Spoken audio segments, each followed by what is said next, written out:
اعوذ باللہ من الشیطان الرجیم بسم اللہ الرحمن الرحیم ان اللہ وملائکتہ یصلون علی النبی یا ایھا الذین آمنوا صلوا علیہ وسلموا تسلیما اللہم صل وسلم علی سیدنا و مولانا محمد وعلی آل سیدنا و مولانا محمد وبارک وسلم وصلوا علیہ۔ واجب صدزی وقار معزز مکرم سامعین اعظام،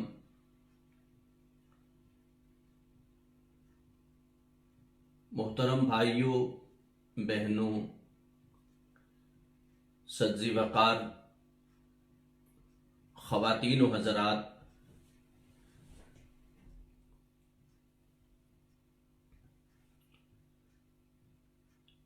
اخلاق قرآن اور ہم کے موضوع پر ہم کے موضوع پر جو ہے اس حوالے سے ہم آپ دوستوں کے سامنے 64واں سیشن ہم کر رہے ہیں۔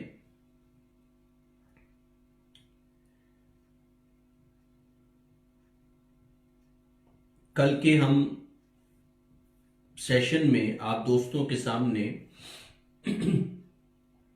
قرآن مجید نے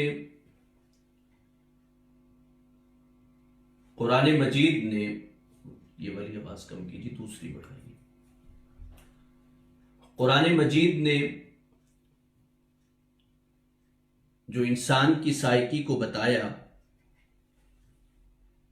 اس حوالے سے ہم نے آپ کے سامنے بیان کیا، اور انسان کی سائیکی یہ ہے کہ انسان یہ چاہتا ہے کہ خواہشیں لامتناہی ہوں مگر اس کی کوئی قیمت ادا نہ کرنا پڑے، اور دوسرا انسان یہ چاہتا ہے کہ لامتناہی لامحدود اختیارات ہوں، اور لامحدود اختیارات انسان حاصل کرتا جائے اور بالآخر کوئی اس پہ گرفت نہ کر سکے، کوئی اس کے اختیار کو چیلنج نہ کر سکے۔ پھر یہ ہے کہ وہ غرباء کے سامنے ایک تو یہ ہے کہ براہ راست مذاق اڑائے ان کے مال کا، ان کی دولت کا یا ان کے سٹیٹس کا، وہ اپنے سٹیٹس کو اس طرح بیان کرتا ہے کہ جس سے دوسروں کا مذاق بنتا ہے، اور پھر وہ محتاج، مجبور اور لاچار لوگوں کا مذاق بناتا ہے، یہ بتا کے کہ میں کس سٹیٹس کا آدمی ہوں، یا میرا کاروبار کس لیول کا ہے، یا میرے پاس کام کرنے والے کیسے ہیں۔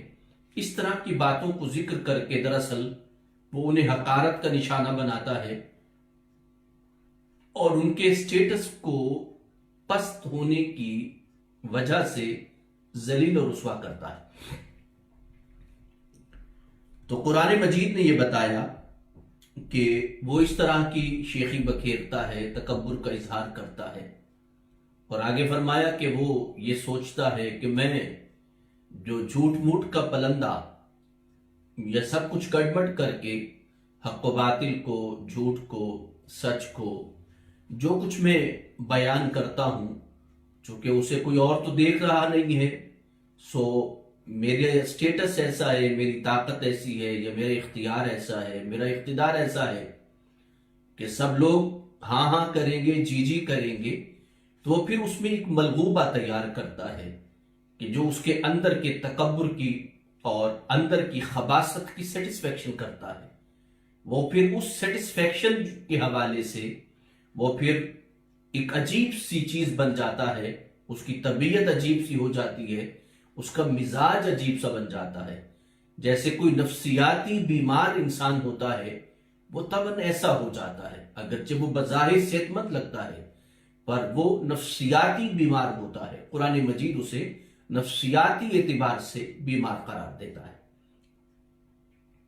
قرآن مجید آگے فرماتا ہے قرآن مجید فرماتا ہے اب اس نفسیات کو بیان کرنے کے بعد اب یقینی بات ہے کہ قرآن مجید صرف بیماری کا ذکر نہیں کرتا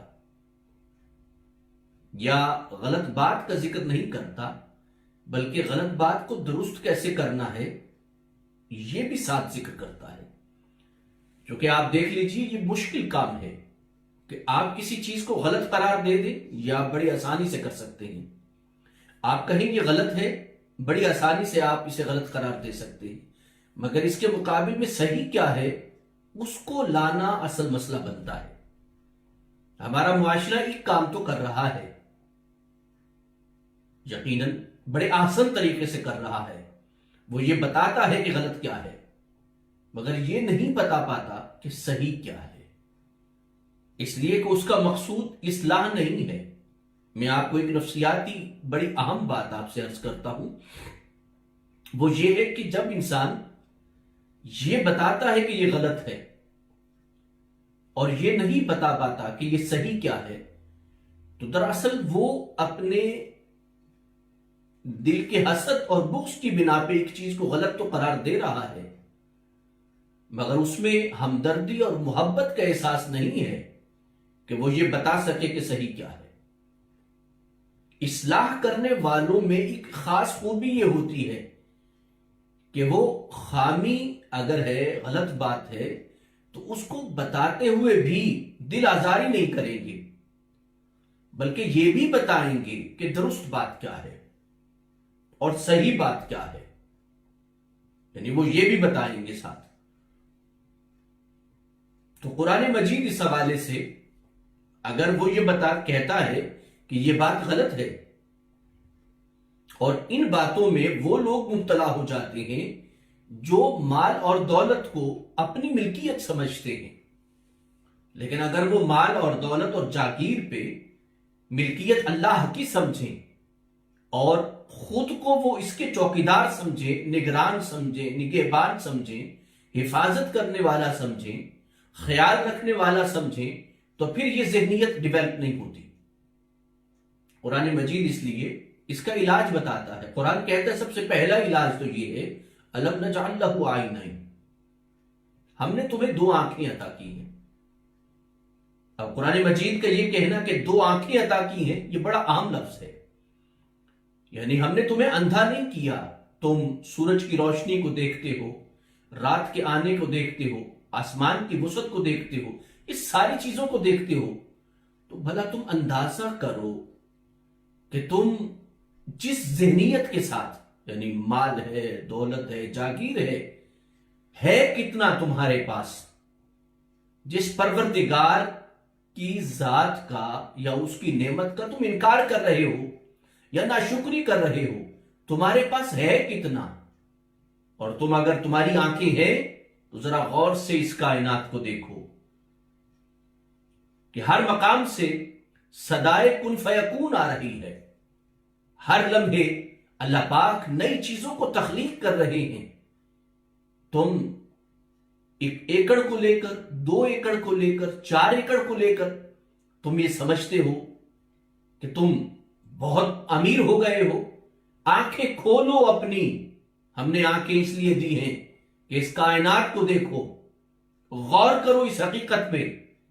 اس حقیقت پہ غور کرو کہ یہ کائنات تمہارے سامنے ہے. الم نجعل لہ عینین، ہم نے تمہیں 2 آنکھیں نہیں دی؟ یعنی دیکھو تو صحیح. چلیے آپ کے پاس بہت دولت ہے، آپ اس دولت کو ذرا سنبھال کے رکھیے. اب ذرا جائیے دنیا کو گھوم کے آئیے اور دیکھیے کہ پروردگار کی دولت کہاں تک ہے، پروردگار کی ملکیت کہاں تک ہے، پروردگار کی طاقت کہاں تک ہے. اپنی آنکھیں کھولو جو خدا نے تمہیں عطا کی ہیں، اور صرف اس بات پہ غور کرو کہ تم اپنی ساری زندگی کی محنت کو ایک پلڑے میں رکھو اور ان 2 آنکھوں کو بس دوسرے پلڑے میں رکھ دو. تمہاری زندگی بھر کی کمائی ان 2 آنکھوں کے سامنے کوئی حقیقت نہیں رکھے گی. سبحان اللہ، کتنی بڑی بات قرآن مجید نے کی ہے. یعنی تمہاری دولت، تمہاری ملکیت، تمہاری طاقت، تمہارا اقتدار، یہ سارا کچھ تم ایک پلڑے میں رکھ لو اور دوسرے پلڑے میں تم آنکھوں کو رکھ لو. تم بڑے حکمران ہو, تم نے 20 سال حکمرانی کی ہے, 30 سال کی ہے, 40 سال کی ہے. 40 سال کی حکمرانی کی طاقت کو ایک پلڑے میں رکھ دو اور دوسرے پلڑے میں تم 2 آنکھیں رکھ دو, تو 2 آنکھوں کے سامنے تمہاری 40 سالہ اقتدار کی حیثیت کیا رہ جاتی ہے؟ 40 سالہ اقتدار کی طاقت کیا رہ جاتی ہے؟ یعنی 2 آنکھوں کے سامنے تم اگر پوری کائنات جو تم نے اپنی طاقت اختیار سے کمائی ہے اسے دوسرے پلڑے میں رکھ دو تو 2 آنکھوں کے برابر تمہاری ساری کمائی نہیں بنتی. قرآن کہتا ہے آنکھیں کھول کے دیکھو, اپنی زندگی بھر کی کمائی جو تم نے کمائی ہے وہ بھی خدا کی عطا کرتا ہے. یہ ذہن, یہ طاقت, یہ جوانی, یہ جسم, یہ روح, یہ سب کچھ تمہیں پروردگار نے دیا ہے. اور پھر قرآن کہتا ہے صرف آنکھیں ہوتی تو تم جانور ہوتے, صرف آنکھیں ہوتی تو تم جانور ہوتے. اللہ فرماتے ہیں ہم نے تمہیں سبحان الم نجعل لہ عینین ولسانا وشفتین, ہم نے تمہیں اظہار کی قوت دی ہے, تمہارے لبوں کو ایسا بنایا ہے کہ جو آپس میں جڑتے ہیں, گول ہوتے ہیں, مختلف شیپ اختیار کرتے ہیں تو تم لفظ بول سکتے ہو. صرف آنکھیں ہوتی تو تم جانور ہوتے. فَلِسَانًا وَشَفَتَيْن, تمہیں اظہار کی قوت بخشی ہے, تم بتا سکتے ہو اپنے دکھ کو, اپنے درد کو بتا سکتے ہو, الفاظ میں ڈھال سکتے ہو. تم یہ بتا سکتے ہو کہ تمہارے دل پہ کیا گزر رہی ہے, تم یہ بتا سکتے ہو تمہاری جان پہ کیا گزر رہی ہے, تم یہ بتا سکتے ہو کہ تم خوش ہو کہ تم ناراض ہو, تم یہ بتا سکتے ہو تم غصے میں ہو تم رضامندی میں ہو, تم یہ بتا سکتے ہو کہ تم دکھ میں ہو کہ تم سکھ میں ہو. اللہ فرماتے ہیں کہ تم زندگی بھر کی ساری کمائی ایک سائڈ پہ رکھ لو, صرف یہ زبان کا جو اظہار ہے, یہ جو تکلم ہے, تم بات کرتے ہو, اظہار کرتے ہو, تم اپنے دل کی بھڑاس کو زبان کے ذریعے نکال دیتے ہو. اگر یہی زبان نہ ہوتی, اظہار کی قوت نہ ہوتی تو تم تو اندر سے پھٹ جاتے, تمہارے اندر اتنا حبس ہو جاتا کہ تمہارا سینہ ہی پھٹ جاتا. تو قرآن کہتا ہے کہ یہ 2 باتیں غور کرو, الم نجعل لہ عینین ولسانا وشفتین. اب دیکھیے عینین 2 فرمایا اور ہونٹ بھی 2 فرمائے. آنکھیں دیکھیے کتنی بڑی نعمت ہے, یعنی اخلاقی اعتبار سے قرآن یہ بتا رہا ہے کہ یعنی اس نعمت کو اور اس نعمت کو دراصل توازن کر کے آپ سے شکر کی جانب رجوع لا رہا ہے. آپ کی توجہ شکر کی جانب لا رہا ہے. 2 آنکھیں دی, دیکھیے ایک آنکھ ہوتی تو شاید انسان کا چہرہ اتنا حسین نہ لگتا. اگر ایک ہونٹ ہوتا یا ہونٹ ہی نہ ہوتے تو انسان کا چہرہ اتنا خوبصورت نہ لگتا. دیکھیے اللہ پاک نے چہرے کی نوک پلک کو ایسے سنوارا ہے کہ انسان خوبصورت لگتا ہے. اچھا پھر یہ ہے کہ صرف خوبصورتی کے لیے نہیں ہے, ہونٹوں سے قوت اظہار میں مدد ملتی ہے, زبان میں بولنے سے مدد ملتی ہے. حالانکہ دیکھا جائے قرآن کہتا ہے ذرا غور کرو, زبان ایک لوتھڑا ہی ہے تمہارے ہاتھ کی طرح, ہاتھ نہیں بولتا, تمہارے پاؤں کی طرح, تمہارے بدن پہ چمڑے کی طرح ایک لوتھڑا ہے. حالانکہ اس میں بولنے کی طاقت خدا نے رکھی ہے, ورنہ اس کے اندر کیا رکھا ہے؟ خدا نے اس میں نطق کی طاقت رکھی ہے, بولنے کی طاقت رکھی ہے.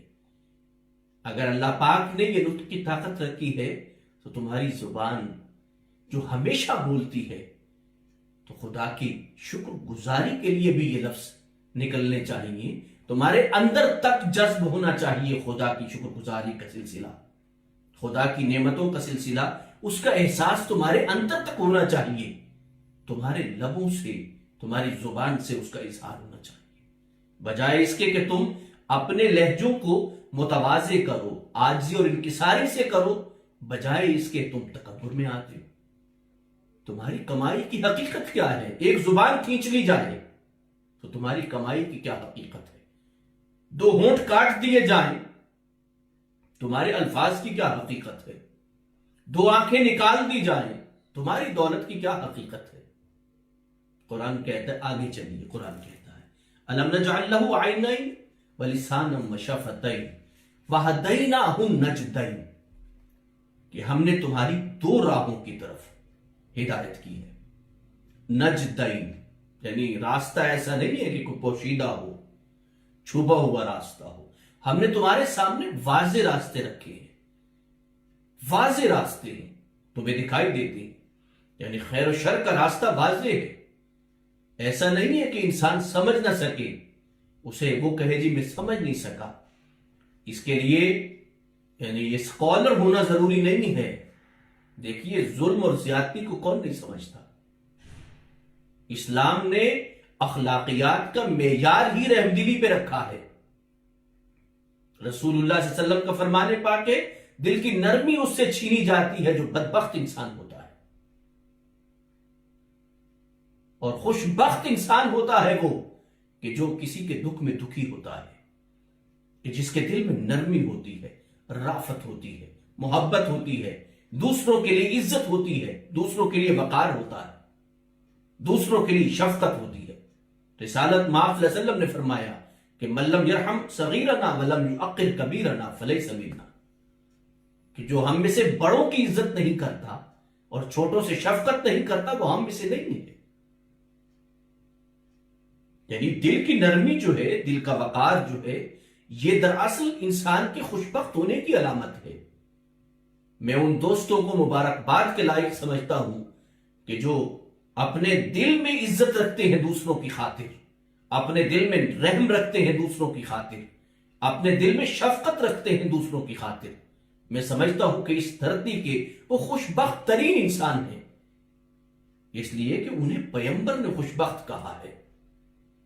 اگر پیغمبر جنتی فرمائے تو انسان جنتی ہو جائے، تو جسے پیغمبر خوشبخت فرمائے تو وہ خوشبخت نہیں ہوگا۔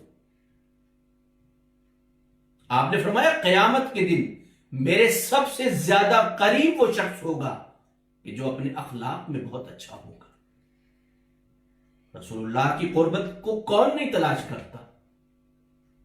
کسے آرزو نہیں ہے اس بات کی، تمنا نہیں ہے اس بات کی؟ آپ نے احسنہم خلق، کہ وہ سب سے زیادہ میرے قریب ہوگا جو اپنے اخلاق میں سب سے زیادہ حسین ہوگا، جس کے اخلاق سب سے زیادہ خوبصورت ہوں گے۔ تو قرآن آگے فرماتے ہیں ہم نے ایسا نہیں ہے کہ خیر و شر کے درمیان اس کے سامنے فرق نہیں ہے، وہ سمجھے، وہ یہ کہے جی مجھے پتہ نہیں چلا۔ میرے دوست یہ پتہ تو چھوٹے سے بچے کو بھی چل جاتا ہے، ان پڑھ انسان کو بھی پتہ چلتا ہے کہ ظلم کیا ہے اور زیادتی کیا ہے، رحم کیا ہے اور مہربانی کیا ہے۔ یہ تو انسانی احساس کی خوشبو ہے جو ایک انسان سے دوسرے انسان تک پہنچتی ہے۔ یہ کوئی اتنا کمپلیکیٹڈ کوئی فلسفہ نہیں ہے کہ جسے کوئی کہے جی میں نے ایم اے نہیں کیا تھا تو میں سمجھ نہیں سکا، یا میں نے فلسفہ نہیں کیا تھا تو میں سمجھ نہیں سکا۔ ایسی بات نہیں ہے، یہ وہ احساس ہے کہ جو آپ چھوٹے سے بچے کو بھی سینے سے لگائیں، اور اگر سینے سے لگاتے ہوئے نفرت سے لگائیں تو بچہ بھی وہ احساس رکھتا ہے اور بڑا بھی احساس رکھتا ہے۔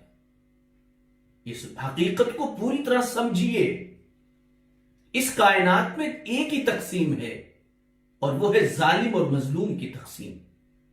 موجودہ صورتحال میں بس ایک تقسیم ہے کہ کون ظالم ہے اور کون مظلوم ہے، کون انصاف کرنے والا ہے اور کون ظلم کرنے والا ہے۔ جب ہم یہ تقسیم کر لیں گے تو ہمارا معاشرہ سنور جائے گا۔ ہم یہ تقسیم اگر کرتے ہیں کہ یہ امیر ہے یہ غریب ہے، یہ تقسیم غلط ہے۔ فلاں فلاں ذات کا ہے فلاں ذات کا ہے، یہ تقسیم بھی درست نہیں ہے۔ فلاں فلاں کو مانتا ہے فلاں کو نہیں مانتا، یہ بھی تقسیم درست نہیں ہے۔ تقسیم یہ ہے کہ ظالم کون ہے، مظلوم کون ہے۔ پہلے انسانی تقاضے کے تحت دیکھیے۔ آپ اگر اس لیے ظالم کے ساتھ ہے کہ وہ میرا بھائی ہے، وہ میرا بیٹا ہے، یا وہ میرے محلے کا رہنے والا ہے، یا وہ میری ذات کا ہے، اچھا جی میں چونکہ قرآن مجید جانتا ہوں، تھوڑا بہت مجھے علم ہے، قرآن و حدیث کو پڑھاتا ہوں، سو جو قرآن و حدیث پڑھا رہا ہے وہ ظلم کرتا ہے تو کیا آپ اس کے ساتھ کھڑے ہو جائیں گے؟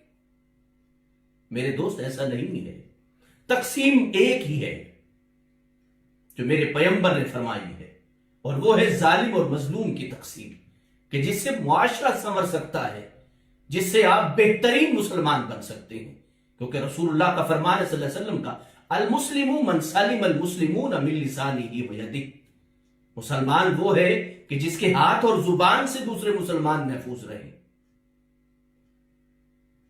انسانیت کا جو درس ہے، جو پیغمبر نے دیا ہے، آپ ادھر پیغمبر کریم سرور عالم صلی اللہ علیہ وسلم کی ذات پاک کے حوالے سے اتنی بڑی مثالیں پیش کرتے ہیں، اور بے مثال مثالیں ہیں جو پیغمبر کریم کی سیرت پاک سے ہیں۔ جب تک ہماری ذات میں وہ عکس نظر نہیں آتا تو صرف مثالیں اگر بیان کرتے رہیں گے تو لوگ تو یہ کہیں گے کہ یہ کتابی باتیں ہیں۔ جب میری ذات پہ نہ اخلاق کا عکس ہوگا، نہ رویوں کا عکس ہوگا، نہ قرآن کا عکس ہوگا، نہ حدیث کا عکس ہوگا، نہ میرے اساتذہ کا عکس ہوگا، نہ میری تربیت کے اندر کوئی روشنی، کوئی رہنمائی، کوئی چیز نہیں ہوگی، تو لوگ تو کہیں گے کہ بابا تو صرف کتابی باتیں کرتا ہے۔ ہم صرف کتابی مسلمان ہو کے رہ گئے ہیں، شاید ہمارے اخلاق میں، ہمارے رویے میں یہ چیزیں نظر نہیں آتی۔ تو قرآن مجید اس لیے فرماتا ہے کہ خیر و شر اتنا کمپلیکیٹڈ مسئلہ نہیں ہے، وَهَدَيْنَاهُ النَّجْدَيْنِ، بالکل واضح ہے خیر کا اور شر کا مسئلہ۔ تو قرآن مجید آگے جو فرماتا ہے وہ یہ ہے، اب کیا ہے، کیسے مسلمان اپنے معاشرے کو بلڈ اپ کر سکتا ہے۔ قرآن کہتا ہے فَلَقْتَحَمَ الْعَقَبَةَ وَمَا أَدْرَاكَ مَا الْعَقَبَةُ، بات یہ ہے کہ جو عقبہ، گھاٹی، یعنی ایسا راستہ جو پہاڑوں کے درمیان ہوتا ہے پر وہ آپ کو بلندی کی طرف لے کے جاتا ہے۔ قرآن کہتا ہے کہ وہ شخص جو ان گھاٹیوں کو عبور کرتا ہے، ان زندگی کے مشکل راہوں پہ چلتا ہے، قرآن کہتا ہے تجھے پتا ہے کہ وہ مشکل راستے کیا ہیں؟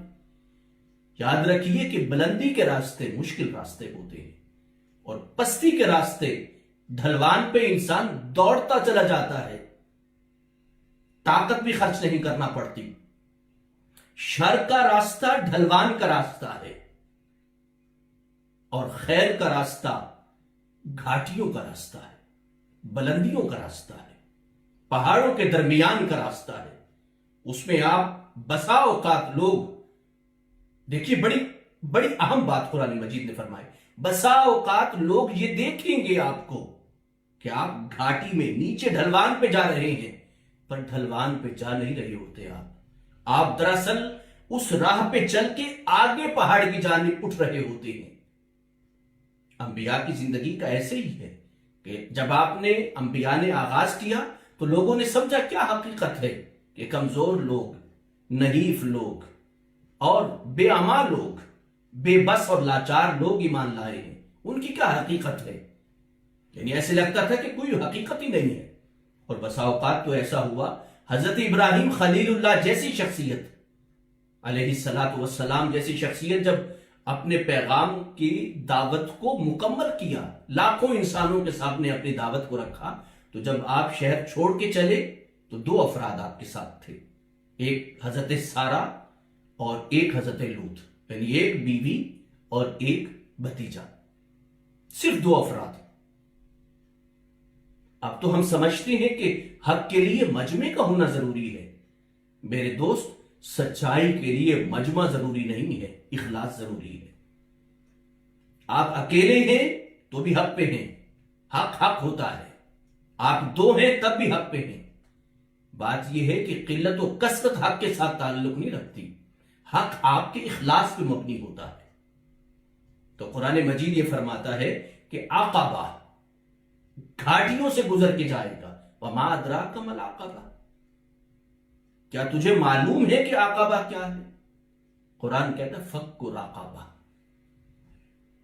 کسی مقروض کو قرض سے نجات دلوانا، کسی غلام کو غلامی سے نجات دلوانا. کوئی مقروض ہے، قرض کے نیچے بے بس ہو گیا ہے، لاچار ہو گیا ہے. قرآن یہ بتاتا ہے کہ یہ ہیں صاحب ایمان کہ جو یہ کام کرتے ہیں.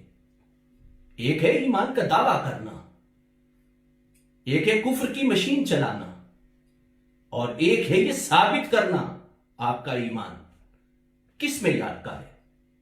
تو قرآن مجید بتاتا ہے پہلی بات یہ ہے کہ وہ معاشرے میں جب ان کے پاس دولت ہو تو وہ ڈھونڈتے ہیں کہ مقروض کون ہے، جو اپنے قرض میں بالکل بے بس ہو گیا ہے، لاچار ہو گیا ہے، وہ اس کی قرض کی ادائیگی کرتے ہیں.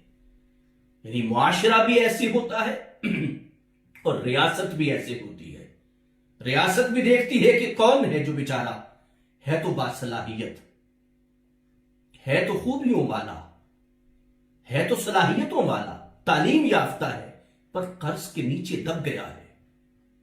اب اس کو کیسے اٹھایا جائے؟ یعنی صاحبان ایمان تلاش کرتے ہیں ایسے افراد کو جو پسے ہوئے ہوں، مجبور ہوں، لاچار ہوں. انبیاء بھی یہی کرتے رہے، معاشرے میں تلاش کرتے ہیں اور انہیں بے بسی سے نکالتے ہیں، اور بے بسی سے نکال کے ان کی صلاحیتوں سے معاشرے کو فائدہ پہنچاتے ہیں، غلامی سے نجات دلاتے ہیں. ہو سکتا ہے آپ دوست مجھ سے کوئی اختلاف کریں، لیکن میں سمجھتا ہوں کہ غلامی ابھی تک گئی نہیں ہے. غلامی نے اپنی شکل بدلی ہے. میں دوستوں سے صرف اتنا پوچھتا ہوں کہ آپ کا اگر کبھی بٹھے پہ چکر لگا ہو جہاں کے لوگ بٹھے سمیت بک جاتے ہیں، اس لیے کہ وہ بیچارے مقروض ہوتے ہیں اور 10 نسلوں سے بکتے آ رہے ہیں، ان کی بچیاں بھی، ان کی بیٹیاں بھی، ان کی بیویاں بھی، وہ خود بھی. کون ہے جو اس طرح کی چیزوں کو دیکھنے کے بعد، کیا عالم دین کا فرض نہیں ہے؟ کیا پیران عظام کا، مشائخ عظام کی ذمہ داری نہیں ہے اس غلامی سے انسانوں کو نجات دلانا؟ کیا ہمارا سرمایہ دار، جاگیردار پہ لازم نہیں ہے کہ وہ ان سے نجات دلائے؟ کیا یہ غلامی کی شکل ہمارے معاشرے میں نہیں ہے؟ کوئی انکار کر سکتا ہے اس بات سے؟ نسل در نسل بکتے ہیں بٹے سمیت. مزدور بھی بکتا ہے، مقروض ہوتا ہے، اور زندگی بھر بکتا ہے، اولاد بھی بکتی ہے، اس لیے کہ وہ ریٹرن نہیں کر سکتا پیسے کو. ایک مزدور کتنی کما سکتا ہے؟ میں آگے چلتا ہوں. معاشرے میں معاشرے کی بہن ہوتی ہے، بیٹی ہوتی ہے، جسے ہم کہتے ہیں کہ طوائف ہے، کوٹھے پہ بیٹھی ہے. کیا ہمیں نہیں پتا کہ یہ غلامی کی زنجیر ہے؟ میں سمجھتا ہوں کہ انسان کا مزاج یہ ہے کہ انسان دلدل میں نہیں گرنا چاہتا، اس لیے کہ انسان کے مزاج میں یہ بات ہے. انسان ہو سکتا ہے کہ گناہ کرے، غلطی کرے، مگر اس کے مزاج میں ذلت، رسوائی، بے عزتی نہیں ہوتی، پامالی نہیں ہوتی. انسان کے مزاج میں ہے. یہ غلامی کی شکل ہمارا معاشرہ دور کر سکا ہے؟ ہم دعوے تو بڑے کرتے ہیں میرے دوست. یہ اخلاقی اعتبار سے مضبوط معاشرہ اس چیز کو ختم کر سکتا ہے. کون سا نوجوان ہے ہم میں سے، ہمارے معاشرے میں سے کون سی بہن ہے، بیٹی ہے، گھر ہے جو یہ برداشت کرے کہ وہاں سے بیٹی لے آئے؟ کیا یہ غلامی کی شکل نہیں ہے؟ ایک سرمایہ دار کی فیکٹری میں ایک شخص کام کرتا ہے، مزدور ہے، چوکی دار ہے. اس کا دادا بھی چوکی دار تھا، اس کا باپ بھی چوکی دار تھا، اس کا بیٹا بھی چوکی دار ہے، وہ بھی، اس کا بیٹا بھی چوکی دار بنتا ہے. میرے دوست، یہ غلامی کی شکلیں نہیں ہیں. آپ اس سے نجات دے سکیں گے کسی کو؟ اس طرح کی اور آپ مثالیں لے سکتے ہیں. آپ معاشرے میں ڈیپتھ کے ساتھ اتر کے دیکھیں. ہمارا رخ ہی اور طرف ہے. ہمارا معاشرہ کتنی قسم کی غلامیوں میں مبتلا ہے. مجھے بتائیے، ریڑھی چلانے والا بچہ جو ہے، اس کا باپ بھی ریڑھی چلاتا ہے، اس کے دادا نے بھی ریڑھی چلائی ہے، اس کے پردادا نے بھی ریڑھی چلائی ہے. کوئی ہے کوئی ہے جو اس کی صلاحیتوں کے مطابق انہیں تعلیم دلوا سکے، انہیں ریسپانس دے سکے، انہیں معاشرہ عزت دے سکے؟ ریڑھی چلانا بری نہیں ہے، لیکن ریڑھی پہ مقید ہو جانا نسل در نسل کا، اور پھر باصلاحیت لوگوں کا صرف ریڑھی چلاتے رہ جانا، حالانکہ وہ قوم کے امام بن سکتے ہیں، وہ عالم بن سکتے ہیں، وہ اسکالر بن سکتے ہیں، وہ پروفیسر بن سکتے ہیں، پر غلامی کی زنجیریں کون توڑے ان کی؟ مجھے بتائیے، میں اور مثال دیتا ہوں آپ کو، کہ جھگی میں رہنے والی ہماری بہنیں، ہماری بیٹیاں، ہماری مائیں، مجھے بتائیے کہ ان کی نسلیں جھگی میں گزر جاتی ہیں۔ بعض لوگ جسٹیفائی یہ کرتے ہیں کہ ان کا دل نہیں چاہتا۔ میں اس بات کو کیسے مان سکتا ہوں؟ میں بحیثیت انسان کے خود کو دیکھوں اور اپنے معیار پر۔ رسول اللہ نے فرمایا جو تم اپنے لیے پسند کرتے ہو دوسروں کے لیے وہی پسند کرو، جو تم اپنے لیے چاہتے ہو دوسروں کے لیے بھی وہی چاہو۔ جب یہ معیار اخلاقیات کا رسول اللہ نے فرمایا ہے، تو جھگی میں کیا 47 سے بیٹھی ہوئی ہماری بہن آج 2020 میں بھی جھگی میں چل رہی ہے اس کی نسل؟ تو کوئی تو ہو اس غلامی سے نجات دلانے والا، انہیں بھی کوئی تو ہو، انہیں بھی معاشرے میں عزت دینے والا۔ کہاں ایک شخص کی شادی ہوتی ہے تو 50 دیگیں پکتی ہیں، کہاں جھگی میں شادی ہوتی ہے تو ایک دیگ پکانے کی صلاحیت نہیں ہوتی۔ ہم کہتے ہیں یہ بہت امیر ہوتے ہیں۔ میرے دوست، اگر کسی کے پاس 2-4 لاکھ، 5 لاکھ، 10 لاکھ نکل آئے تو کیا مطلب ہے؟ امارت کی نشانی ہے۔ آپ مجھے بتائیے کہ 10 لاکھ سے آپ کیا کر سکتے ہیں؟ آپ گھر لے سکتے ہیں۔ آپ 10 لاکھ میں اگر خرچ کرتے رہیں، ایک بچانا ایک شخص کا کہ جس نے نہ بچوں کی تعلیم پہ لگایا، نہ بلنگ پہ، نہ کوئی چیز نہیں ہے اس کے پاس، اس نے 10 لاکھ بچا لیا، اور 47 سے لے کر یا 50 سال ہو گئے اس کو بچاتے ہوئے، 50 سال میں اس نے بچایا ہے 10 لاکھ۔ وہ بیچارہ مرتا ہے تو 10 لاکھ جب سامنے آتا ہے تو لوگ کہتے ہیں دیکھیں کتنا امیر آدمی تھا۔ میرے دوست، 50 سال بھی تو دیکھیں، اس نے مانگ مانگ کے، بھیک مانگ مانگ کے۔ مجھے بتائیے، جو فقیر در فقیر ہوتے ہیں، کہ جن کے دادا بھی فقیر، جن کا بیٹا بھی فقیر، آگے پوتا بھی فقیر، نواسا بھی فقیر، مانگنے والا، کیا اس غلامی سے ہمارا معاشرہ ان لوگوں کو نجات دلا سکا ہے؟ میں درخواست کرتا ہوں، التجا کرتا ہوں، قرآن کہتا ہے فک رقبہ، غلامی سے آزاد دلوا کیجئے، قرض اور مقروض کو آزادی دلوائیے۔ ہمیں، ہمارے علماء کو، ہمارے اسکالرز کو، ہمارے جامعات کو، ہمارے پروفیسر حضرات کو، ہمارے سرمایہ دار کو، ہمارے وزیروں کو، جاگیروں کو، جاگیرداروں کو، وڈیروں کو اس جانب آنا چاہیے، دیکھنا چاہیے۔ مجھے بتائیے، وڈیرے کے گھر میں نسل در نسل غلامی کا سلسلہ چلتا ہے، آخر اسلام غلامی کی زنجیروں کو توڑنے آیا تھا، غلامی کی زنجیروں کو توڑنے آیا تھا۔ حضرت عمر فاروق کا ہم بات کرتے ہیں، آپ فرمایا کرتے تھے کہ جب ماؤں نے آزاد جنا ہے تو کسی کو کیا حق ہے کہ وہ اسے غلام بنا لے؟ ہمارے معاشرے میں غلامی، وہ جو غلامی تھی وہ تو بدلی ہے، پر غلامی کی کئی شکلیں موجود ہیں جن کے خلاف ہمیں کام کرنا ہے۔ ہمارے شعور نے جن کے خلاف کام کرنا ہے۔ ہمارے راستے اور ہیں، ہم نے تو راستے ہی بدل لیے۔ جن راہوں پہ ہمیں جانا تھا، غلامی کی زنجیروں کو توڑنا تھا، ہم اخلاقی اعتبار سے ان پہ آج تک بات نہیں کر سکے، آج تک ہم بات نہیں کر سکے اس بات پہ۔ اور ویسے ہم بات کرتے ہیں، اصل میں یہ زنجیریں ٹوٹی جا سکتی ہیں، توڑی جا سکتی ہیں اگر ہم قرآن مجید کے بیان کردہ اخلاق کو اپنائیں اور اپنی عادتیں بدلیں، اپنی سوچ کے دائرے بھی بدلیں، زاویہ نظر بھی بدلیں، اور پھر اپنے ٹارگٹس بدلیں۔ ہمارے ٹارگٹس یہ ہیں کہ معاشرے میں غلامی جو ہے اس کو ختم کیا جائے۔ آج میں بس انہی الفاظ پہ اکتفا کروں گا۔ اللہ پاک الفاظ کو قبول فرمائے اور ہمیں عمل کی توفیق عطا فرمائے۔ اللہ اپنی بارگاہ خاص سے ہم سب پہ کرم فرمائے، آمین ثم آمین۔ وما علی الا البلاغ المبین۔ السلام علیکم ورحمۃ اللہ وبرکاتہ۔